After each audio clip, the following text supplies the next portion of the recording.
guys ready? Oh, son. There we go. Take 2. All right. We're off to a flyer.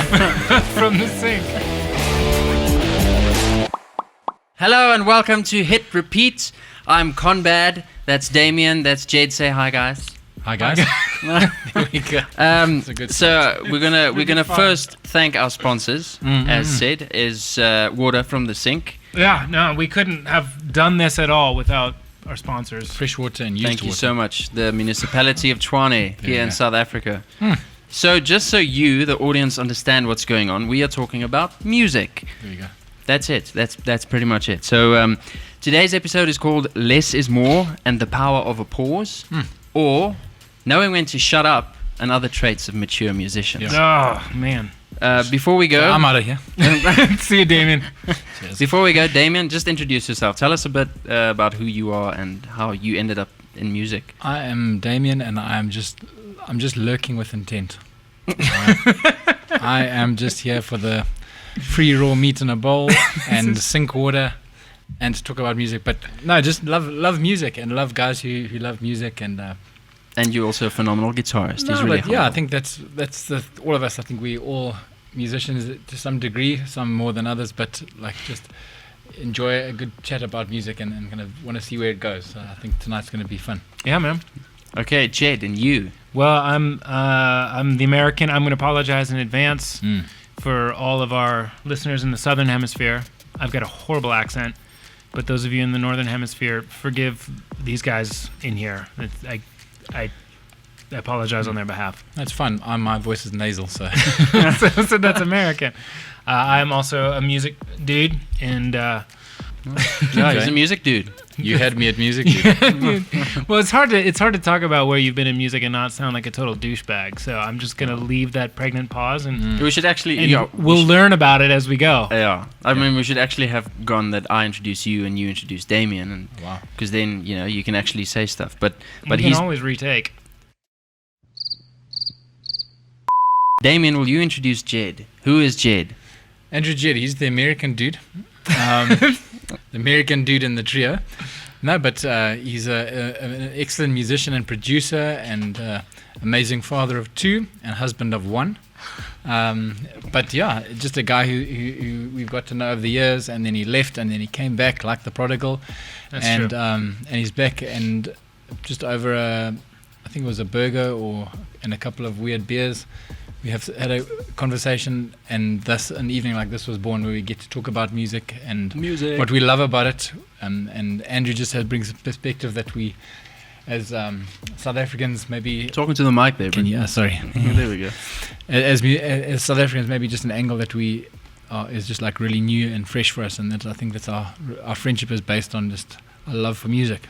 It's cool because most of the ideas that I bring that are new and fresh to you are actually about 5 years old in the States. So I'm glad wow. I could bring Oh, that sense that's of cool. wisdom your way. Fantastic. Yeah. Well, Thank you. welcome, Hopeful. Jed. Welcome to Hit Repeat. And now, Jed, will you introduce Damien? No, I suppose I can't really introduce myself. You No, I can introduce okay, you. introduce me. We Uh, can this both is- introduce you. This is a young whippersnapper. Goes by Conbad. See, it makes me think of Sinbad, but... The comedian or the seafarer? Because there is a big difference. Oh, that's true story. Yeah. True story. The comedian, because you look a lot like Sinbad. This is Conbad. He's the real deal. This kid. He's super passionate about music. He's the future of music. So it's really awesome for old curmudgeons like me to get to hang out with him and be inspired by him, by sort of this next generation of artists who just are. They're just kind of go ape over music, and that's really, really cool. So this is Conbad, amazing on everything he does. Thanks. Well, okay. So I'll introduce Damien. Phenomenal guitarist, good friend. I've known him for many years. Sheesh. He's got a great sense of humor. His mind around music is absolutely fantastic. He always comes up with incredible ideas. Wow. And I think indirectly, going. he's also influenced the start of this podcast, because we found ourselves having conversations about music that we realized most people don't actually even think about these things. So we figured let's put it out there, see what happens. So Damien, I enjoy your mind. Yeah. Thank you. With that said, guys, we said this episode is called Less is More and the Power of a Pause. Why does the simplicity in music, or a minimalist approach, why does it matter? Like, why even talk about this? Geez, start with the easy questions. I mean, what I often find when I think of the minimalist thing, I like it because I'm limited by technical ability, so I have to go for that. That's my get out of jail card. But I mean, I've always been attracted to kind of really well placed parts and things that you can that just in a mix that when you can hear them, I can play that, or maybe not play it, but you can hear it, and I love that about like even minimalist is quite a scary word. Yeah. But it sounds a little pretentious, to be honest. But I mean, it's that thing. Well, I mean, we can be honest. We are pretty pretentious. Very pretentious. I mean, look at us with headphones in the studio. Headphones. No, that's true. The thing that I think about, I mean, because we were kind of listening to a lot about this whole concept of minimalist. And I actually think simplicity in music isn't necessarily about minimalism. It's about creating space. Yeah. It's about creating that moment for a particular instrument to pop through, be that a voice, be that a guitar riff, be that a 7-minute drum solo. Here we go. Yeah, okay. Now, I've heard you mention the 7-minute drum solo. Just, who is this dude again? I'm going to put a pause here like they do in the Mickey Mouse Clubhouse to see if the listener knows. It is from the band... That's right, Iron Butterfly. Good job. Oh, fantastic. Good job, listeners. In-A-Gadda-Da-Vida, side B of their ever so famous album. For some reason, I think it's because the members of the band decided to leave the studio and go do some lines of coke. The drummer just kind of kept playing, and you get this. It's the trippiest thing for about 7 minutes. What year was this? Actually, I should have been able to pull that off the top of my head, but it was definitely in the psychedelic rock era. All right. You know, we'll have that answer. We'll pop it on the screen. Yeah, I'm gonna go back and research, and we'll just kind of like ADR that into the 1972.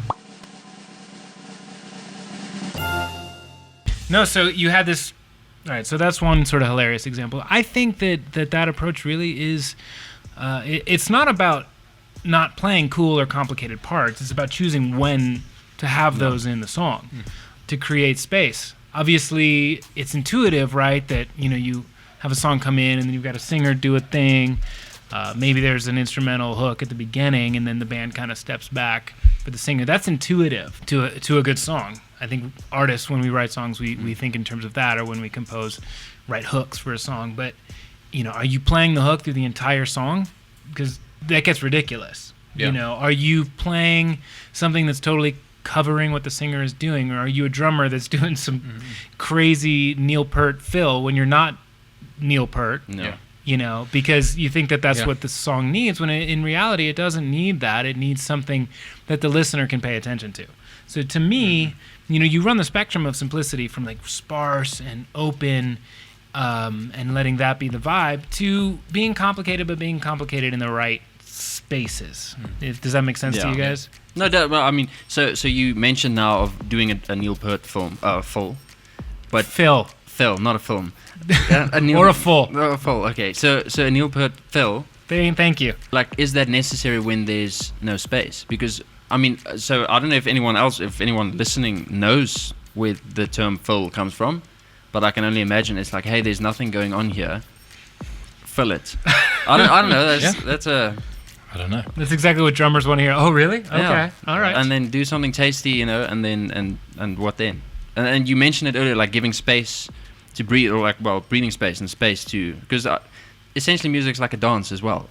You know, it's like different parts moving together. Yeah. And then, so that's actually one but of the... we've seen how Damien dances, and we have seen that how explains a lot of the stuff that he haven't does. Seen.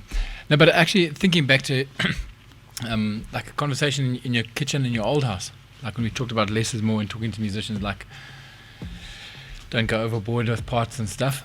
And then like I think you challenged me, you said like, but what does less is more mean for like a guy who's only been playing for a bit? It's quite a thing that, like, to try and explain that when you're talking about the big fill, when do you know that to leave that fill out, and when, like, and that's kind of the question, that when is it too much and when is it too little? It's quite a tough line for someone without a lot of experience to tread, actually. It is, and if I can speak to those people who might be listening who don't consider themselves as having a lot of experience, and under the misconception that we do. A friend of mine once told me, an amazing player in LA, he plays on tons of big records, yada yada, but he said, look, you'd be surprised, man, if there's an easy way to play a guitar line, 99% of the pro guitarists out there are going to figure that out. Yeah. So if you're in the studio and you've got to play some funky line way up high in the guitar, they're going to capo it. They're going to do it whatever, the easiest way possible. Musicians do things, especially in pop music, simpler than you think. So if you're a new guitar player out there, if you're a new piano player, if you're a new singer, and you're overwhelmed by the idea of what song you're wanting to learn to play, try to put your brain in a place that says, you know what, maybe this is easier than I think it is. Because chances are that person playing it on the other side that recorded it, they might be really good, but, a line, especially in a pop song, is not going to be overly complicated by technical standards. And even we were trying to put together a list of songs that exemplify sort of simplicity. And I think what it really boils down to is what makes a song popular in today's kind of musical universe is that the listener has something they can gravitate towards. They're not given too much information, not too much tweedly deedly dees. It's like easy to latch onto almost, because it's, it speaks to the vocabulary of a general music consumer as opposed to some highly academic person who knows how to play in 15/8 time or whatever it is. Exactly. And that's cool. That works for some bands for sure. I mean, like Rush we mentioned Neil Peart earlier. Rush is a massive band, and they were anything but simple. But if you listen to some of their stuff, you realize there's points when the bands are doing some crazy stuff, and then the band pulls back, so Geddy can sing, and a 3-piece. Yeah, and they are like the epitome of power trio. The amount of sound that they're able to produce. But I think that the fact of the matter is that the modern listener just gets bored easily. That's really the reality. So any great song, any pop song, any song that's, I don't know, a great song is really, we can all disagree on what's a great song, but it doesn't give away everything all at once. But it also doesn't it teases you with a certain line. So you keep it simple, a few notes for your hook, and then that comes in once or twice throughout the song. There's vocal hooks, there's drum hooks, there's bass hooks, there's all these different hooks in a song. Each one has to have their place. So you're mentioning if you put like a few notes together to have it be once or twice, and I think many times if it's a hook, like especially I think, well, for me, pop songs from the last few years, it's got a very repetitive element to it, but it's also then let's call it the quality of that hook almost becomes devalued if it gets repeated that often. So that's also like a fine balance, I suppose, between having the thing that gets stuck in your head, and maybe a cool trick is to have the guitar do the line and then have the piano do the if it's a melody hook or whatever, and then the vocal sort of disguise the fact that it's being repeated. But the concept of I suppose like devaluing the thing is like if you play it too much, the power becomes less. I always think of is it Clocks by Coldplay? I think it's in the second verse, like when the piano comes back in, there's this like just two random notes that the guitar plays. I don't know if you like know what I'm like the moment, but it's such a like, especially among Coldplay fans, it's a moment in the song, and it's almost like now it's such a cool moment, let's do it again somewhere else, but then it immediately loses the power. Right. And that's like I suppose the danger in repetition, and why pop songs are simple, but I think they're really difficult to craft. No, exactly. I mean, so even like thinking of back to what a song is built on. Like, I just keep doing a little bit of like what YouTube watching and stuff. One guy was talking about like a song like Another One Bites the Dust, and it's just the simplest. So we'll have to pay to license the singing there we of that. Go. Okay. Yeah. So even bad singing. Jeepers. A naysayer. No, but just thinking of that, it's like just the simplest. Like there's moments where this is where the drums are going to have to be really simple, which is actually most of the time. But just that it's not in terms of a bass line. It's not the simplest thing. It's not driving eighths or something, but it's just such a hook.